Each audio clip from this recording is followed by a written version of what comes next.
Hello friends, আশা করি তোমরা সবাই খুব ভালো আছো। আমিও খুব ভালো আছি। তোমাদের সকলকে জানাই গুড মর্নিং। নতুন আরেকটা দিনে নতুন আরেকটা কেকের ডিজাইন নিয়ে আজকে আবারও চলে এলাম। আজকে তোমাদের সাথে পুরোটা কেকের ডিজাইন শেয়ার করব। কেকটা আমি আগে থেকেই ফিনিশিং দিয়ে দিয়েছি, আর এখন ডিজাইনটা দেখে নাও আমি কীভাবে করেছি। নিচের বর্ডারটা আমি হালকা পিঙ্ক কালারের রেখেছি। আমার কেক বানানো যদি তোমাদের থেকে ভালো লাগে আর আমার কেকের ভিডিওগুলো দেখে যদি তোমরা একটু হলেও উপকৃত হও, তাহলে অবশ্যই আমার চ্যানেলটাকে সাবস্ক্রাইব করে পাশে থাকা বেল আইকনে ক্লিক করে দেবে। আর আজকের কেকের ভিডিওটা কেমন হয়েছে একটু কমেন্টে জানিয়ে দেবে। কেকের ডিজাইনটাও কেমন হয়েছে একটু কমেন্টে জানিয়ে দেবে। এখন আমি উপরেও একটু পিঙ্ক কালার দিয়ে ক্রিমটাকে ভালো করে মিডলে লাগিয়ে নিচ্ছি, আর বেলেট নাইফের সাহায্যে একটু ডিজাইনটা দিয়ে দিচ্ছি। এই ডিজাইনটা আমার থেকে খুবই ভালো লাগে।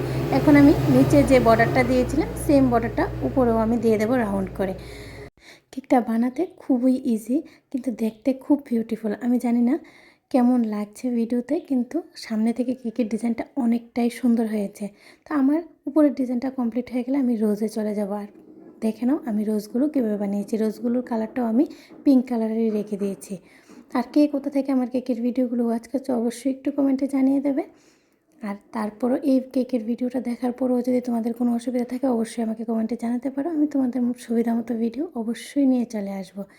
তো দেখতেই পারলে আমি কীভাবে রোজটা বানিয়েছি। ভিডিওটা স্কিপ না করে যদি দেখো অবশ্যই বুঝতে পারবে, আর সেম টু সেম রোজ তোমরাও বানিয়ে নিতে পারবে। এখন আমি তিনোটা রোজ উপরে বসিয়ে দেব, সুন্দর করে উপরে বসিয়ে দেবো। আর কিছু লিপ ইউজ করব। লিফ নোজেল দিয়ে গ্রিন কালার দিয়ে আমি কিছু পাতা উপরে বানিয়ে দেবো। আর বার্থডে টোপারটা লাগিয়ে নামটা লিখে আমি আমার কেকের ডিজাইনটা কমপ্লিট করব। অবশ্যই কিন্তু আমাকে কমেন্টে জানাবে আজকের কেকের ডিজাইনটা কীরকম হলো। তো আজকের মতো এই পর্যন্তই ফ্রেন্ডস। নেক্সট টাইম নতুন একটা কেকের ভিডিও নিয়ে তোমাদের সবার সাথে আবার দেখা হবে। সবাই খুব ভালো থেকো, খুব সুস্থ থেকো, আর খুব আনন্দে থেকো। আর আমার কেকের ভিডিওটা যারা ওয়াচ করেছো তোমাদের সকলকে জানাই অনেক ধন্যবাদ। রাধে রাধে ফ্রেন্ডস।